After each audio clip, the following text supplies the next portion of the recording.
ጤና ይስጥልን የኢትዮሪካ ሚዲያ ቤተሰቦቻችን እንደምን አላችሁ? በዛሬው ዜና ዝግጅታችን በሀገር ውስጥ ትኩረት የሳቡና አነጋጋሪ የሆኑ መረጃዎችን ይዘንላችሁ ቀርበናል። በአዲስ አበባ ፍርድ ቤት ቀርበው እያለቀሱ አቤታቸውን ያሰሙት የቤተክርስቲያን አገልጋዮች ጉዳይ፣ በአንጋፋው ድምፃዊ ቴዲ አፍሮ አዲስ አልበም ዙሪያ እየተሰሙ ያሉ እገዳዎችና ማስጠንቀቂያዎች፣ እንዲሁም በትግራይ ክልል ጊዜያዊ አስተዳደርና በህወሓት መካከል እየተካረረ የመጣው የስልጣን ፍጥጫ የዛሬ ዝግጅታችን ዋና ዋና ነጥቦች ናቸው። ሙሉ ዘገባውን ከመመልከታችሁ በፊት ቪዲዮን ላይክ በማድረግ እንድትጀምሩ በአክብሮት እንጠይቃለን። አሁን ወደ አርስተ ዜናዎቹ። አርስተ ዜና የቤተ ክርስቲያን አገልጋዮችና የሽብር ክስ። ከአልሸባብ ጋር ትስስር አላችሁ ተብለው የተጠረጠሩ 5 የቀሳውስት አገልጋዮች ፍርድ ቤት ቀረቡ። ሶማሊያ የት እንዳለች እንኳን አናውቅም ሲሉ በለቅሶ አቤቱታቸውን አቅርበዋል። ተጨማሪ መረጃ አለን። በቴዲ አፍሮ ሙዚቃ ላይ የተጣለው እገዳ፣ ከሬዲዮ ጣቢያዎች እስከ ምሽት መዝናኛ ቤቶች የቴዲ አፍሮን አዲስ ሙዚቃ እንዳይከፍቱ ጥብቅ ትዕዛዝ እየተላለፈ መሆኑ ተሰምቷል። በትዕዛዙ ምክንያትም የታሰሩ ሰዎች እንዳሉ ተዘግቧል። መረጃውን ይዘናል። የሌተናል ጀነራል ታደሰ ወረደ ማስጠንቀቂያ፣ በጊዜ አስተዳደሩ ላይ የሚቃጣ መፈንቅለ መንግስት እንዳይሞከር ጀነራሉ አስጠነቀቁ። ስልጣን በደቦ ውሳኔ አልለቅም ሲሉም ለህወሓት ምላሽ ሰጥተዋል። መረጃውን እናደርሳችኋለን። አክብሮታዊ ሰላምታችን በያላችሁበት ድረስ የኢትዮሪካ ሚዲያ ቤተሰቦች አዳዲስ መረጃዎችን ይዘን ቀርበናል። እንድትከታተሉን እየጋበዝን ላይክ በማድረግ ማድመጥ እንድትጀምሩ በአክብሮት እንጠይቃለን። በቀጥታ ወደ መረጃዎቹ። ከአልሸባብ እና ሌሎች የሽብር ቡድኖች ጋር በመተባበር ተጠርጥረዋል የተባሉ 5 የኢትዮጵያ ኦርቶዶክስ ተዋሕዶ ቤተክርስቲያን አገልጋዮች ፍርድ ቤት ቀረቡ። እምነታቸው ኦርቶዶክስ ክርስቲያን ሲሆን ስራችንም ቤተክርስቲያን ማገልገል ነው ከተባለው ቡድን ጋር በእምነትም ሆነ በግብር የሚያገናኘን አንዳችም ነገር የለንም ብለዋል። ሶማሊያ የተባለ ሀገርን በስምም ካልሆነ በስተቀር በየት በኩል እንዳለም እንኳ አናውቅም ሲሉ ተጠርጣሪዎቹ ለፍርድ ቤቱ አስረድተዋል። ከሰሞኑ በርካታ ሰዎች በመላ ሀገሪቱ ለእስር እየተዳረጉ እንዳሉ፣ አንዳንዶችም ደግሞ የሲቪል ልብስ በለበሱ የጸጥታ አካላት ታፍነው ተወስደው ደብዛቸው እየጠፋ መሆኑን እየወጡ ያሉ መረጃዎች ያመላክታሉ።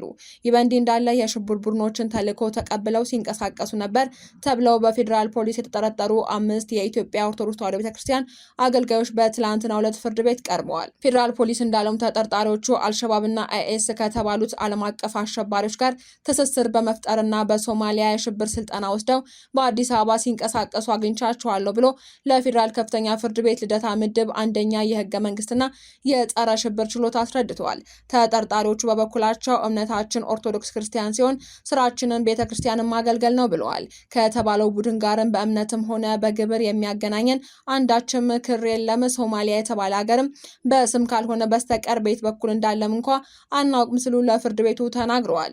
የፌዴራል ፖሊስ በበኩሉ ይህንን የሚያስረዳ ማስረጃ እያሰባሰብኩ በመሆኑ ተጨማሪ የምርመራ ጊዜ እንዲሰጠኝ ሲል ፍርድ ቤቱን የጠየቀ ሲሆን ይህንኑ ተጨማሪ ጊዜ ቀጠሮ ግን ተጠርጣሪዎቹን ተቃውመዋል። ለምርመራ በሚል ሌሊት ከታሰርንበት ክፍል በማስወጣት ፊታቸውን በጭንብል የሸፈኑ ወታደሮች ከአልሸባብና ከአይኤስ ተልዕኮ ተቀብለናል ብላችሁ ፈርሙ በሚል እየደበደቡን ነው ሲሉ ተጠርጣሪዎቹ ገልጸዋል። አሁንም ተጨማሪ ቀጠሮ የጠየቀው ለድብደባ ፍቃድ እንጂ አንዳችን ማስረጃ ለመፈለግ አይደለም፣ እንደሌለም ያውቃሉም ብለዋል። ተጨማሪ ቀጠሮ ከተሰጠ በቀጣይ በህይወት አንገኝም ሲሉም ቀሳውስቱ በየተራ እያለቀሱ ተናግረዋል።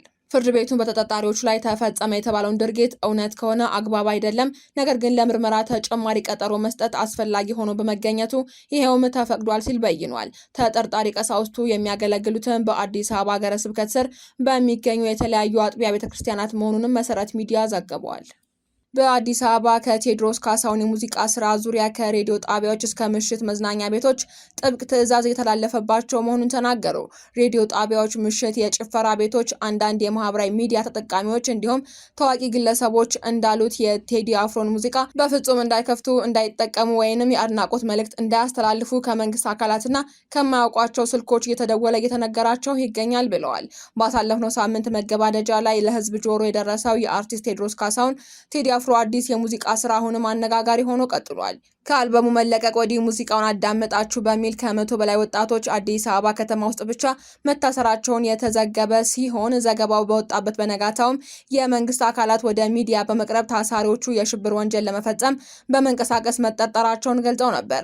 አሁን ደግሞ ከሬዲዮ ጣቢያዎች፣ ከምሽት የጭፈራ ቤቶች፣ ከአንዳንድ የማህበራዊ ሚዲያ ተጠቃሚዎች እንዲሁም ከታዋቂ ግለሰቦች እየወጣ ያለው መረጃ እንደሚጠቁመው የቴዲ አፍሮ ሙዚቃ በፍጹም እንዳይከፍቱ፣ እንዳይጠቀሙ ወይንም የአድናቆት መልእክት እንዳያስተላልፉ ከመንግስት አካላትና ከማያውቋቸው ስልኮች እየተደወለ እየተነገራቸው ይገኛል ተብሏል። ጉዳይ ቀድሞ የጀመረውም አዳማ ከተማ መሆኑን መረጃዎች ይጠቁማሉ። አዳማ ከተማ ውስጥ የምሽት ክለቦችና የመዝናኛ ቦታዎች ላይ ሙዚቃው እንዳይከፈት ስልክ ተደውሎ ማስጠንቀቂያ ደርሶናል፣ እኛ ሙዚቃውን መክፈት አቁመናል ሲሉ እማኞች ተናግረዋል። በተመሳሳይ በሲዳማ ክልል ሐዋሳ ከተማ በሁሉም ግሮሰሪዎች እንዲሁም ምግብ ቤቶች ውስጥ የቴዲ አፍሮን ሙዚቃ እንዳይከፍቱ ፖሊስ ከባለፈው ቅዳሜ ወዲህ እየዞረ ማስጠንቀቂያ መስጠቱም ታውቋል። መልእክቱንም ሳይሰሙ ሙዚቃውን የከፈቱ በርካታ ሰዎች መታሰራቸው ታውቋል። በአዲስ አበባ ከተማ የሚገኙ የሬዲዮ ጣቢያዎች ደግሞ በምንም ሁኔታ የቴዲ አፍሮ ሙዚቃ እንዳያጫውቱ ጥብቅ መልእክት እንደተላለፈባቸው የታወቀ ሲሆን ይህንም ጥሶ የተገኘ ጣቢያ እስከ መዘጋት የሚደርስ እርምጃ እንደሚወሰድባቸው እንደተነገራቸውም ለሚዲያችን የጠቆሙት መረጃ ያመላክታል።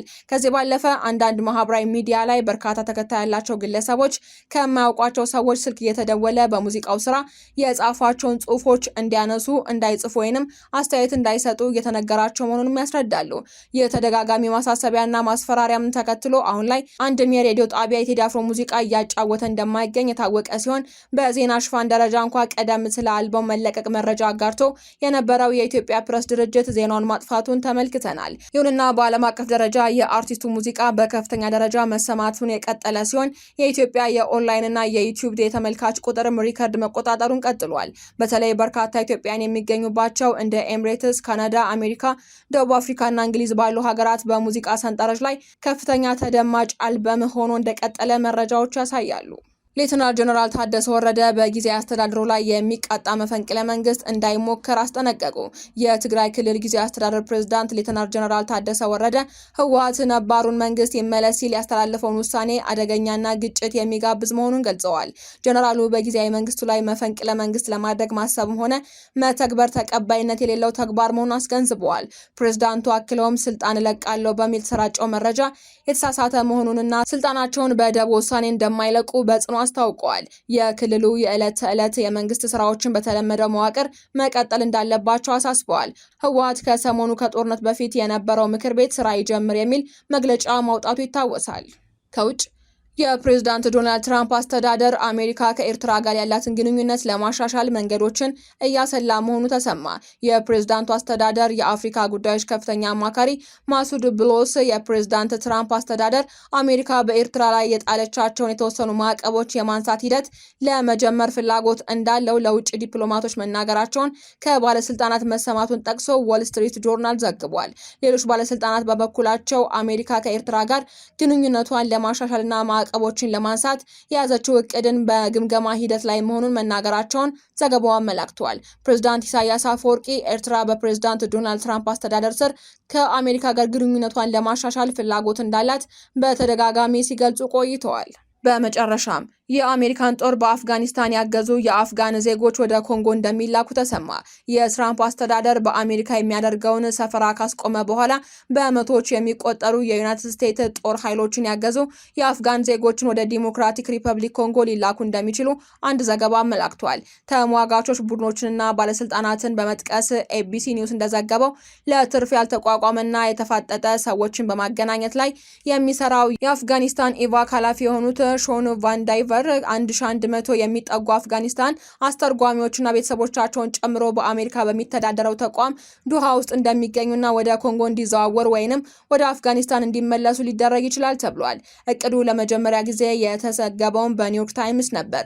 የዩናይትድ ስቴትስ ዲፓርትመንት በፈቃደኝነት የሰፈራ አማራጮችን እየተከታተለ ነው ብሏል። ነገር ግን ምንም አይነት ዝርዝር መረጃ አልተሰጠም። ሆኖም ወደ ሶስተኛ ሀገር መዘዋወሩ አዎንታዊ መፍትሄ ነው ተብሏል። ኃላፊው እርምጃው ተጋላጭ የሆኑትንና የአፍጋን ዜጎችን ወደ አደጋ የመመለስ ስጋት እንዳለው አስጠንቅቋል። 1100 አፍጋኒስታናውያን ወደ አፍጋኒስታን ለመላክ እየሞከሩ ይህም እንዲያደርጉ የሚያስችላቸውን የዲሞክራቲክ ሪፐብሊክ ኮንጎችን ሽፋን በመጠቀም ነው ሲሉ አክለዋል። የተባበሩት መንግስታት የስደተኞች ኤጀንሲ እንዳስታወቀው ኮንጎ የከፋ መፈናቀል ቀውስ ውስጥ ገብታለች። በሚሊዮኖች የሚቆጠሩ ሰዎችን በቀጠለው ግጭት ለስደት ተዳርገዋል ብሏል። ኃላፊው አክለውም የዓለም ቁጥር 1 የስደተኞች ቀውስ ያለባቸውን ወደ ዓለም ቁጥር 2 ሀገር ወስዶ መጣል የስደተኞች ቀውስ አይፈታም ብለዋል። ዜናዎቻችን አበቃን። በሰላም ቆዩን።